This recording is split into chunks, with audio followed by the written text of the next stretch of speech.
All right, let's start with the Seahawks. Nick Emmanwori, watch continues, and it was a welcome sight today. Emmanwori was on the practice field working with a coach during warm-ups. Yeah, this is great news, Paul. Nick Emmanwori gives Mike Macdonald something very few NFL defenders can. A player with safety size who essentially functions as a nickel corner, a linebacker, a blitzer, and a run defender, and sometimes on the same drive. The Hawks can stay in nickel against an offense that wants to run the football because Emmanwori is physical enough to play like an extra linebacker. But if this offense spreads out, he has enough athletic ability to cover the slot or match up with the tight ends. He gives Coach Mike Macdonald max options on defense. Emmanwori, Devin Witherspoon, Paul, we've heard it many times on this show from NFL players.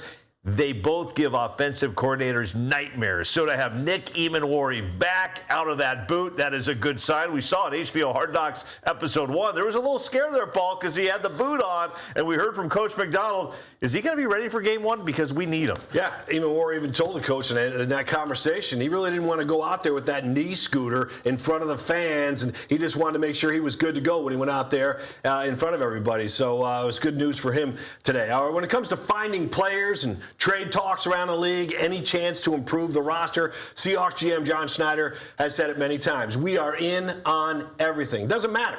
And the latest proof of that, the Hawks brought in cornerback Terrion Arnold for a workout. Arnold is facing felony charges in connection with a robbery and kidnapping in Florida. Head coach Mike Macdonald did confirm that visit. We had him in for a great visit, a great tryout. It's a situation where there's other things that are surrounding it as well. We're aware of that, but we're working through the situation right now. It was a great visit. I really enjoyed meeting him, and I think he enjoyed being here. So we'll see where it goes.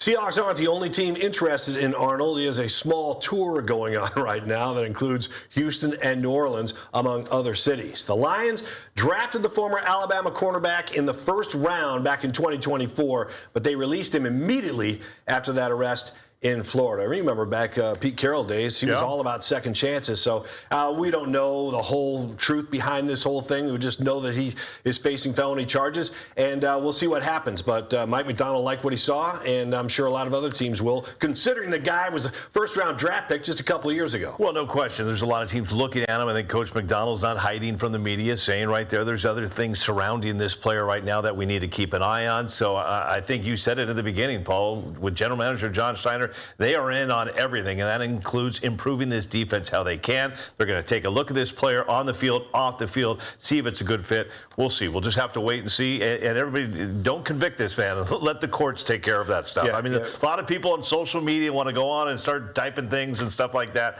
Let the courts take care of that. I do like the fact that Seahawks says, we're looking at him. So what? We're looking at him. So they're just accountable for that. But you know what?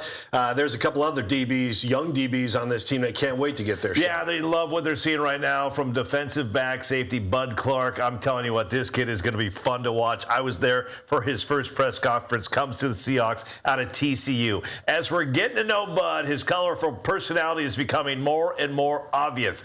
He played 6 years of college football, so he brings with him a lot of experience. He says the game is starting to slow down for him just a little bit, and he's seen things better thanks to some of those veterans in the defensive back room. There's a couple guys, honestly. I feel like all the older guys, really, but Julian Love, Ty Okada, Witherspoon, Spoon, so guys like that for sure. And Nick. And I'm older than Nick, but he took me under his wing, too. That's crazy.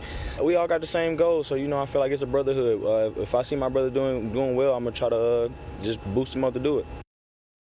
Bud should get a good chunk of playing time Saturday in the preseason opener against the Dallas Cowboys, a game you can see right here on King 5. Running back Jadarian Price will likely not play in that game. He's dealing with lower body soreness, and fullback Robbie Oots has been put on injured reserve. And let's be clear here, too. Also, that game on King 5, the man right here, Paul Sylvie, on the pregame show, on the halftime show, on the postgame show. Dude, you know me, man. This is my time of year. I love football season, so just to have that that first game. Even though it's a preseason game, it's going to be a lot of fun. I know you're fired up. It's going to be, and you know what? It's preseason, but it's football. Yeah, so it's still football. going to be fun. No doubt Cowboys about it. coming to town, always good stuff. All right, the Mariners a little beat up mentally right now. They've lost 4 straight games. The M's open a 9-game road trip tonight at Yankee Stadium with Bryan Woo on the mound. Much has been made about Woo's road record, just 1 win away from T-Mobile Park, but Yankee Stadium, Chris, has kind of been his home away from home. You know, Woo seems pretty comfortable there. It hasn't been a great year for Woo on the road. So maybe this is where everything changes for Woo. When you take a look at his stats in the Bronx, he has been very impressive. In his 5 career games at Yankee Stadium, Woo, 2-1 with an ERA of 2.73. He has 30 strikeouts in 29 innings. Also of note, Paul, on this show yesterday, I said, I think this team needs a leader to step up. Bryan Woo on his Instagram posted this picture of him, and he writes on there, no one said it'd be easy. Keep going. A message to the fans, to his teammates.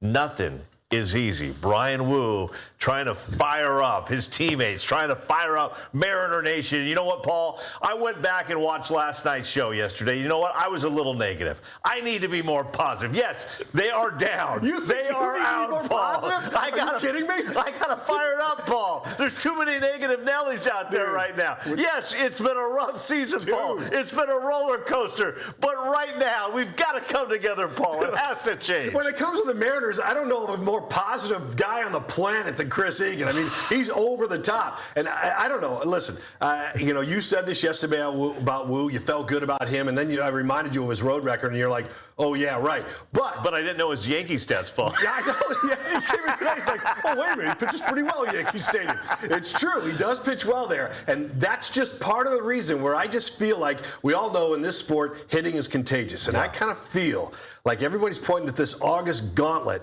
And I'm like, man, I don't know. This could get off to an awfully good start. Look, the Yankees were back home a couple of weeks ago, and the Tigers went in there and pounded them in a couple of games. So, Paul, look at it. Bellinger out, Judge out, Stanton out. You got to face that Lombard kid. That's right, George Lombard Jr. Don't forget, the guy's been in the majors for 2 weeks, Chris. Yeah, but anyway, once again, Bellinger out, Judge out, Stanton out. That's a good sign for Woo. He doesn't have to face their top guns there. Yeah, I'm feeling a little bit. You're feeling optimistic. Are you feeling optimistic? Maybe it's this vibe that's bouncing off you, Chris. Maybe it's because you got Rick Riz in the building. Maybe. I'm here. We're rubbing off on you a little bit. Jeez, brings a tear to my eye. Mariner fans have been pointing at this tough August stretch as a proving ground, and they're in the position because of the slide they've been in since July 20th. You look at some of the things that have gone on with this club since then. It's just a tough road for the Mariners, but you know, we've talked about this on the show, Chris. We don't really have any faith in the Astros and Rangers putting this thing away sometime in the next few weeks. But they do have a favorable schedule in the next week or so. And, of course, the Mariners go down to Houston after this Yankee trip. And that's what's the most frustrating thing right now, Paul, is you look at those three teams right there. And you can take away everything that's happened right now, and you can look at the rosters. And you look at those rosters, and I'm sorry, the Mariners are the best of those 3 teams right now. That, I think, is what is so hard right now, is that division is there for the taking. Yes, I have no faith in the Astros and the Texas Rangers, yet we're still 4.5 games back. Astros come out of nowhere. They get a run in the 9th inning, 3 runs in the 10th yesterday to get that win.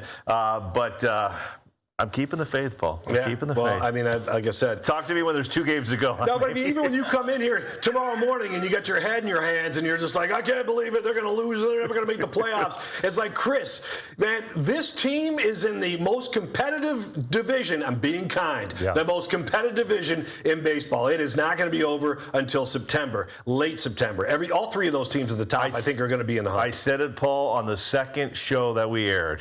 If we're grading on a curve right now, you just have to be the best kid in the class. And they're not A students right now, but you're going to get an A. I'm glad you brought that up. All right, a couple of notes around baseball regarding 2 former Mariners. Closer Paul Sewald has been released by Arizona, and after 11 Major League seasons, Former Mariner Rob Refsnyder has announced his retirement. The Astros were interested in Rob, but he opted to hang it up. I think that knee has been an ongoing issue with him, and I think he proved in Seattle he was never 100% healthy. So it looks like Rob is hanging it up. And it was Bucky Jacobson, who we had on our Mariners preview game show, that said, you know, it is tough as a hitter when you've got a hurt knee to do what you're supposed to do, and we saw that with Rob. Just never clicked with the Mariners this year. And you know what, guys, they don't want to come out of the lineup. They'll play through any bit of pain, but when it affects your swing, that's a problem.